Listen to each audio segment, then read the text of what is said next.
जय हिंद दोस्तों, मैं अखिल शर्मा आपका स्वागत करता हूं आपके अपने प्यारे से परिवार अक्की रोज़गार में। आशा करता हूं आप सभी अच्छे हैं। प्यारे साथियों, कल हमने संज्ञा को समझा, आज हम समझने जा रहे हैं सर्वनाम को।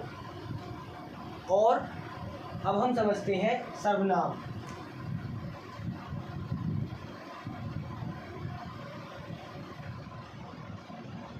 सर्वनाम, अगर सर्वनाम की परिभाषा की बात करें तो वे शब्द जो संज्ञा के स्थान पर प्रयोग होते हैं सर्वनाम कहलाते हैं और यह संज्ञा की पुनरावृत्ति को रोकते हैं। तो इसकी परिभाषा हो जाएगी, वह शब्द जो संज्ञा के स्थान पर प्रयोग होते हैं सर्वनाम कहलाते हैं। तो देखते हैं पहले सर्वनाम को। सर्वनाम, अगर हम सर्वनाम को तोड़ें तो यह टूटेगा सर्व प्लस नाम में, जिसका अर्थ है सबका नाम, यानी कि सबका नाम। सर्वनाम, सर्व प्लस नाम, सर्वनाम का अर्थ है सबका नाम। और अब देखते हैं इसकी परिभाषा।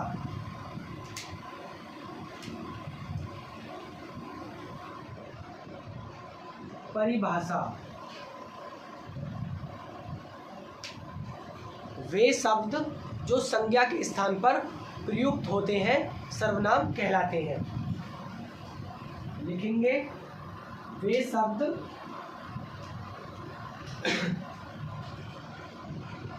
वे शब्द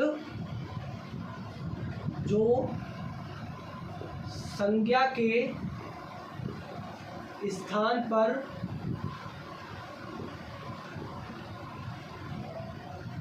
प्रयुक्त होते हैं सर्वनाम कहलाते हैं। यानी कि वह शब्द जो संज्ञा के स्थान पर प्रयोग होते हैं वह सर्वनाम कहलाते हैं। ये शब्द, और लिखेंगे, ये शब्द संज्ञा की पुनरावृत्ति को रोकते हैं। यानी कि जो शब्द संज्ञा के स्थान पर प्रयोग होते हैं वह संज्ञा की पुनरावृत्ति को रोकते हैं। पुनरावृत्ति को रोकते हैं, यानी कि ऐसे शब्द जो संज्ञा के स्थान पर प्रयोग हो और संज्ञा की पुनरावृत्ति को रोकें उन्हें हम सर्वनाम कहते हैं। जैसे एग्जाम्पल पे देखें, कोई एक नाम ले, व्यक्तिवाचक संज्ञा का नाम ले, जैसे पंडित अशोक प्रसाद वाजपेयी। लिखें, पंडित अशोक प्रसाद वाजपेयी। जैसे एग्जाम्पल देखते हैं,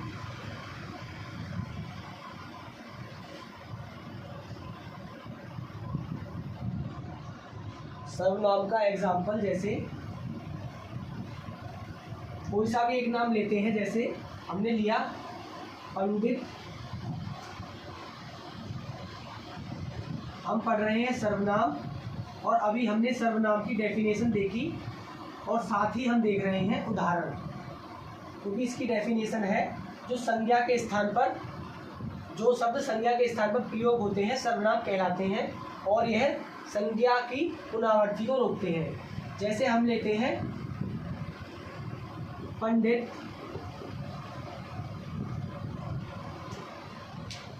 पंडित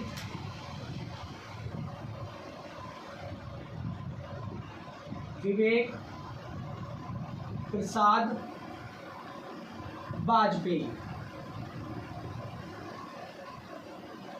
यानी कि हमने एक नाम लिया पंडित विवेक प्रसाद वाजपेयी, हम कोई सा भी नाम ले सकते हैं। पंडित विवेक प्रसाद वाजपेयी स्कूल जा रहा है। हमने एक उदाहरण लिया, पंडित विवेक प्रसाद वाजपेयी स्कूल जा रहा है। तो इसके स्थान पर, क्योंकि व्यक्तिवाचक संज्ञा है ये, इसके स्थान पर हम ऐसे शब्द प्रयोग करेंगे और संख्या की जो पुनरावृत्ति को रोकें। जैसे हम लिखते वह चालाक है, यानी कि कौन चालाक है? पंडित विवेक प्रसाद वाजपेयी। हमने इसके स्थान पर क्या लिख लिया? वह। तो संख्या की पुनरावृत्ति को हमने रोक दिया, पुनरावृत्ति कर दी संज्ञा की, और संज्ञा के स्थान पर प्रयोग हो वह सर्वनाम है, यानी कि वह चालाक है तो पंडित विवेक प्रसाद वाजपेयी चालाक है। जैसे और देखें, उसकी बहन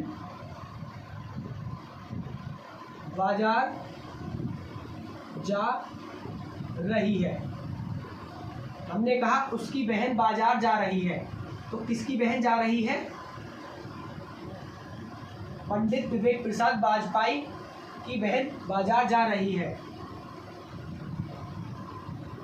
उसके पिताजी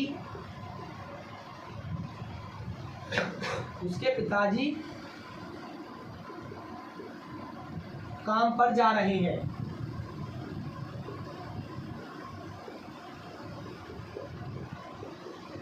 यानी किसके पिताजी? किसके? पंडित विवेक प्रसाद वाजपेयी के पिताजी काम पर जा रहे हैं। और जैसे देखें, उसकी माताजी खाना बना रही है, यानी कि पंडित विवेक प्रसाद वाजपेयी के अनुसार, पंडित विवेक प्रसाद वाजपेयी के स्थान पर हमने वह, उसकी, उसके आदि शब्द लिख दिए। तो सर्वनाम की डेफिनेशन यह है कि जो वे शब्द जो संख्या के स्थान पर प्रयोग हो। तो यहाँ पर और शब्द प्रयोग हुए और संज्ञा की, यानी कि संज्ञा है, व्यक्तिवाचक संज्ञा है, संज्ञा की पुनरावृत्ति को रोके, यानी कि पुनरावृत्ति को जो रोक देता है संज्ञा की, वह सर्वनाम है। तो यहाँ पर यह पंडित विवेक प्रसाद वाजपेयी बार बार नहीं लिखा गया। हमने पंडित विवेक प्रसाद वाजपेयी के स्थान पर वह चालाक है, उसकी बहन बाजार जा रही है, उसके पिताजी काम पर जा रहे हैं, उसकी माताजी खाना पका रही है आदि जैसे उदाहरण देखें। तो हमने अभी सर्वनाम की डेफिनेशन समझी और साथ ही इसके उदाहरण समझे। अब हम देखते हैं सर्वनाम के भेद। सर्वनाम के भेदों की संख्या है 6, जो कि पुरुषवाचक सर्वनाम, निजवाचक सर्वनाम, निश्चयवाचक सर्वनाम, अनिश्चयवाचक सर्वनाम, संबंधवाचक सर्वनाम और प्रश्नवाचक सर्वनाम है। यह 6 है। तो अब हम इनको देखते हैं, सर्वनाम के भेद। सर्वनाम के 6 भेद हैं और हम 6 भेदों को समझने जा रहे हैं। अभी हमने सर्वनाम को देखा, सर्वनाम की परिभाषा को देखा और साथ ही हमने देखा इसके उदाहरणों को, जिससे हमें सर्वनाम समझने में काफ़ी हद तक मदद मिली। और समझें सर्वनाम के भेद।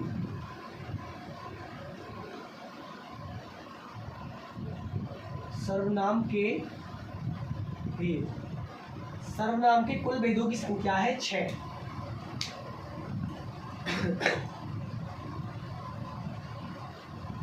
6। पहला है पुरुषवाचक सर्वनाम।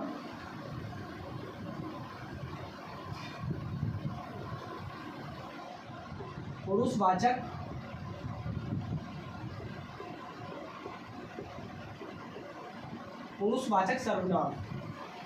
दूसरा है निश्चयवाचक सर्वनाम।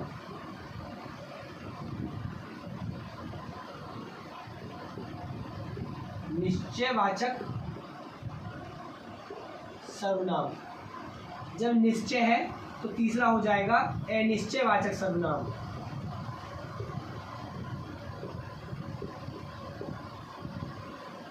अनिश्चयवाचक सर्वनाम। चौथा हो जाएगा प्रश्नवाचक सर्वनाम। प्रश्नवाचक सर्वनाम। पांचवा हो जाएगा संबंधवाचक सर्वनाम। संबंधवाचक सर्वनाम। और लास्ट जिसकी संख्या है 6 वो हो जाएगा निजवाचक सर्वनाम। निजवाचक सर्वनाम। हम पढ़ रहे हैं सर्वनाम के भेद। सर्वनाम के 6 भेद होते हैं: पुरुषवाचक, निश्चयवाचक, अनिश्चयवाचक, प्रश्नवाचक, संबंधवाचक और निजवाचक। सर्वनाम के 6 भेद हैं और इन 6 भेदों को हमें पढ़ना है। इन 6 भेदों को पढ़ने के पश्चात ही हम सर्वनाम को अच्छे से समझ पाएंगे। तो अब हम देखते हैं मूल सर्वनाम शब्दों की संख्या, यानी कि मूल सर्वनाम कौन कौन से हैं और इन शब्दों की संख्या कितनी है। सर्वनाम के भेद है 6 और मूल सर्वनाम शब्दों की संख्या है 11, जो कि इस प्रकार है।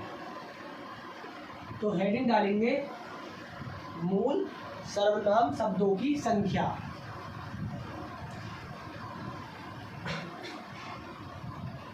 मूल सर्वनाम शब्दों की संख्या।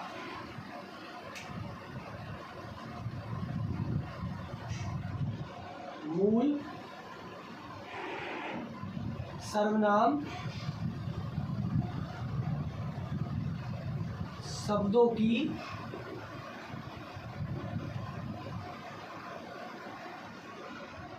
संख्या। मूल सर्वनाम शब्दों की संख्या है 11, यानी कि 11, जो इस प्रकार है।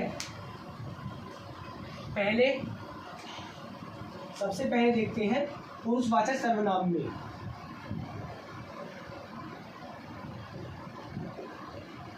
पुरुषवाचक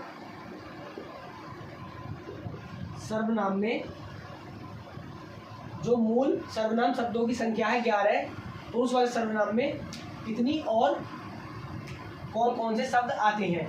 तो पुरुषवाचक सर्वनाम में आते हैं 2 शब्द, मैं और तू, यानी कि पुरुषवाचक में आते हैं 2 शब्द, मैं और तू। अब हम देखते हैं निश्चयवाचक में।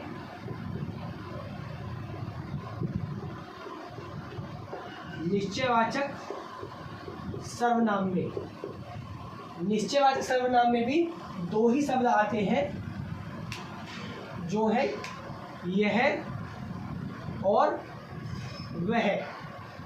पुरुषवाचक सर्वनाम में भी 2 शब्द और निश्चयवाचक सर्वनाम में भी 2 शब्द। निश्चय के बाद आते हैं हम संबंधवाचक सर्वनाम में। संबंधवाचक सर्वनाम। संबंधवाचक सर्वनाम में भी 2 शब्द आते हैं, जो और सो, यानी कि जो खोएगा सो पाएगा। पुरुष हो गया, निश्चय हो गया, संबंध हो गया। इसके बाद आते हैं प्रश्नवाचक सर्वनाम में। प्रश्नवाचक सर्वनाम में भी 2 आते हैं, वो है कौन और क्या। कौन और दूसरा है क्या। तो यानी कि पुरुषवाचक में भी 2, निश्चयवाचक में भी 2, संबंधवाचक में भी 2, प्रश्नवाचक में भी 2, और अभी बचते हैं 2 सर्वनाम, निज और अनिश्चय। तो लिखते हैं अनिश्चयवाचक सर्वनाम को। अनिश्चयवाचक सर्वनाम जो निश्चय ना हो, यानी निश्चय है तो यह और वह, और अनिश्चय है तो इसमें आ जाएगा अनिश्चय, यानी कि कोई और कुछ। तो पुरुषवाचक में भी 2, निश्चयवाचक में भी 2, संबंधवाचक में भी 2, प्रश्नवाचक में भी 2, अनिश्चयवाचक में भी 2। तो ये हो गए 2, 2 4, 2 6, 2 8 और 2 10। मूल सर्वनाम शब्दों की संख्या है 11, 10 हो चुके हैं। और एक अब हमारा एक और बचता है, वो है पुरुष हो गया, निश्चय हो गया, संबंध हो गया, प्रश्न हो गया, अनिश्चय हो गया, और बचता है निज, निजवाचक सर्वनाम। और हमारे पास मूल सर्वनाम शब्दों की संख्या में से बचता है एक, वो है आप, यानी कि निज, निजी, यानी कि निजी माने आप। तो 2 ये हो गए, 2, 2 4, 2 6, 2 8, 2 10 और 1 11। मूल सर्वनाम शब्दों की संख्या है 11। और हमने पुरुषवाचक, निश्चयवाचक, संबंधवाचक, प्रश्नवाचक, अनिश्चयवाचक और निजवाचक सर्वनाम में इनको बांटा। पुरुषवाचक में 2, यानी कि मैं और तू आए। निश्चयवाचक में निश्चय, यह और वह, निश्चय है, शब्दों से ही स्पष्ट है, निश्चय, यह वह। संबंध, जो सो, जो का सो से संबंध। प्रश्न में प्रश्नवाचक शब्दों में कौन से आते हैं? कौन और क्या, इनके नाम से स्पष्ट है। अनिश्चय, निश्चय नहीं है, कोई और कुछ। निज, निज माने आप, निजी, निजी माने आप, तो यहाँ पर है आप। इनके नाम से ही स्पष्ट है कि इनमें कौन कौन से मूल सर्वनाम शब्द आएंगे। हमने देखा सर्वनाम की परिभाषा, इसके साथ ही उदाहरण। फिर हमने आगे देखा सर्वनाम के भेद। सर्वनाम के कुल 6 भेद होते हैं, हमने 6 भेदों को देखा। फिर हमने मूल सर्वनाम शब्दों की संख्या को देखा, जिसकी संख्या है 11। और हमने इन 11 संख्याओं को सर्वनाम के भेदों में किस प्रकार विभाजित किया, ये भी हमने समझा। अब हम समझते हैं पुरुषवाचक सर्वनाम को। हमें ये 6 सर्वनाम समझने हैं, इनके पश्चात ही हम सर्वनाम को कंप्लीट कर पाएंगे। तो अब समझते हैं आज का पुरुषवाचक सर्वनाम। सबसे पहले पुरुषवाचक सर्वनाम को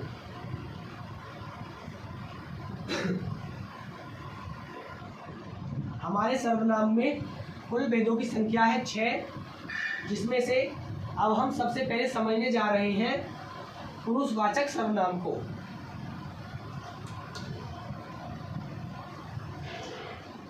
तो हेडिंग डालेंगे पुरुषवाचक सर्वनाम।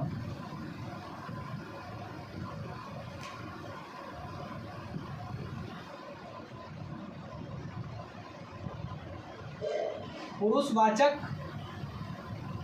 सर्वनाम। पुरुषवाचक सर्वनाम, इसमें 3 पुरुष आते हैं, उत्तम, मध्यम और अन्य। यानी कि उत्तम में आते हैं बात को कहने वाला, लेखक या वक्ता, जिसे हम कहते हैं। मध्यम में आता है बात को सुनने वाला, और अन्य में आता है जिसके बारे में बात हो रही है। यानी कि अब मैं आपसे कुछ कह रहा हूँ, मैं कह रहा हूँ वह चालाक है, तो यानी कि मैं कह रहा हूँ मैं हूँ वक्ता, तो मैं आऊँगा उत्तम में। आप हो सुनने वाले, आप आओगे अन्य में, आप आओगे मध्यम में, और अन्य में आएगा जिसके बारे में बात हो रही है, यानी कि वह या कोई वह व्यक्ति है। जैसे अमन बहुत चालाक है, अमन के बारे में बात हो रही है, तो अमन आएगा अन्य में। आप आओगे, आप सुनने वाले हो, आप आओगे मध्यम में, और मैं आऊँगा उत्तम में। तो पुरुषवाचक सर्वनाम में 3 पुरुष आते हैं, उत्तम, मध्यम और अन्य। तो समझते हैं पहला, सबसे पहले उत्तम, दूसरा मध्यम, और तीसरा होता है अन्य।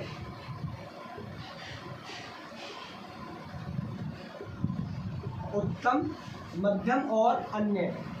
उत्तम में आते हैं वक्ता, जो बात को कहता है। वक्ता कहने वाला या लेखक। वक्ता बात को कहने वाला या लेखक। और इसमें मैं, हम प्लस कारक विभक्ति।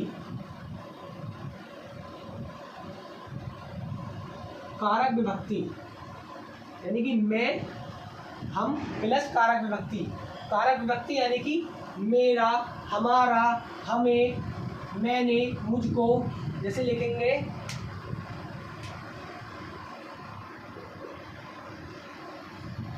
मेरा, मुझको, हमें, हमारा कारक विभक्ति है। तो उत्तम में आते हैं वक्ता, जो बात को कहता है, या लेखक या कहने वाला। और इसमें आते हैं मैं, हम प्लस कारक विभक्ति यानी कि मेरा, मुझको, हमें, हमारा, मैंने आदि से शब्द आए, इनकी कारक विभक्ति आई यानी कि।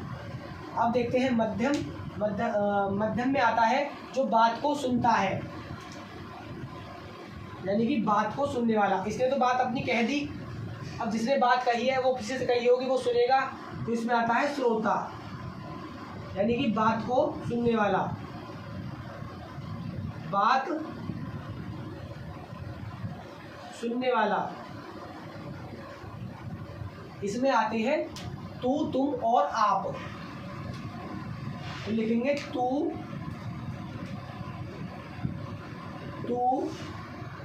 तुम, आप प्लस कारक विभक्ति। कारक विभक्ति तू, तुम, आप प्लस कारक विभक्ति। और अन्य होता है जिसके बारे में बात हो रही है। अन्य में आता है जिसके बारे में बात हो रही है, यानी कि उत्तम में आएगा जो बात को कहता है, मध्यम में आएगा जो बात को सुनता है, और अन्य में आएगा जिसके बारे में बात हो रही है। यानी कि कहने वाला उत्तम में, सुनने वाला मध्यम में, और अन्य जिसके बारे में बात हो रही है। यानी कि इसमें यह, वह, वो, ये प्लस कारक विभक्ति। यह, वह, वो, वे प्लस कारक विभक्ति।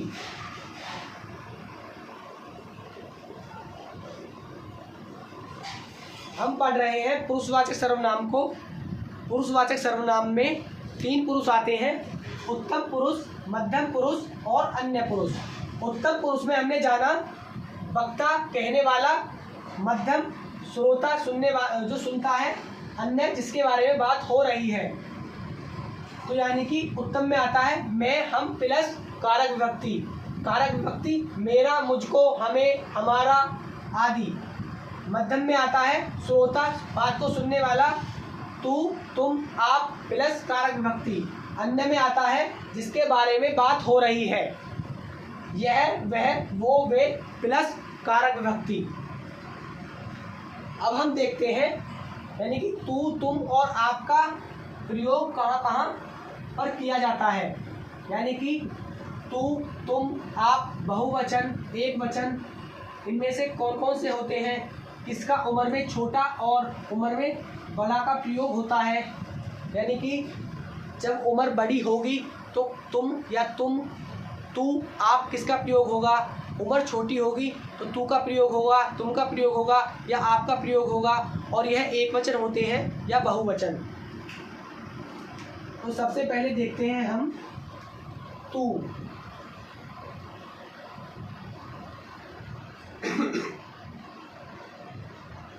तू यानी कि उम्र में छोटा, उम्र में छोटा। और क्या होगा, यह एक वचन। हम किसी से तू कहकर बात करेंगे तो वह उम्र में छोटा होता है और एक वचन होता है। अब बात करते हैं तुम।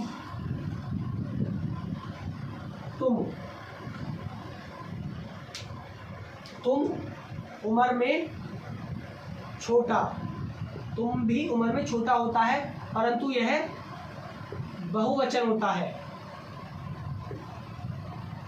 यह एक वचन ना होकर बहुवचन होता है। और तीसरा था आप। आप से ही स्पष्ट है कि उम्र में बड़ा, उम्र में बड़ा और साथ ही बहुवचन।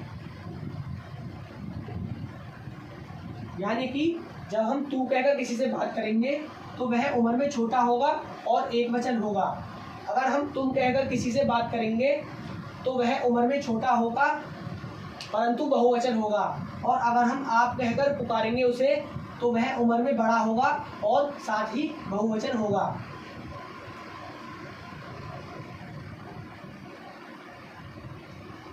अब हम देखते हैं, हम पढ़ रहे हैं पुरुषवाचक सर्वनाम को, और पुरुषवाचक सर्वनाम में अब हम जानते हैं कुछ अन्य बातें। इस पुरुषवाचक सर्वनाम में लिखेंगे यह सिर्फ व्यक्ति के बारे में बताता है।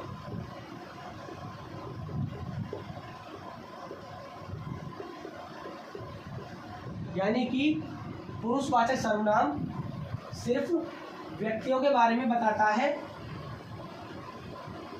और जब तीनों पुरुष होते हैं वहां पर पुरुषवाचक सर्वनाम होता है। तो इसे लिख सकते हैं, पुरुषवाचक सर्वनाम तब होगा जब तीनों पुरुष हो। यानी कि उत्तम, मध्यम और अन्य तीनों पुरुष होते हैं। तीनों पुरुष का संबंध है यहाँ पर उत्तम, मध्यम और अन्य से। यानी कि पुरुषवाचक सर्वनाम तब होगा जब तीनों पुरुष उपस्थित हो। यह स्त्री और पुरुष दोनों के लिए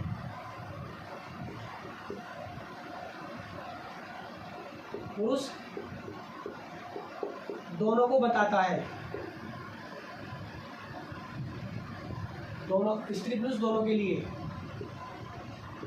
के लिए है पुरुषवाचक सर्वनाम। और पुरुषवाचक सर्वनाम में अब हम देखते हैं एग्जाम्पल।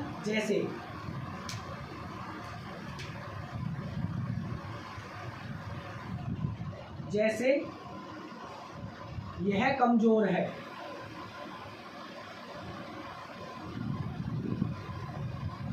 यह कमजोर है।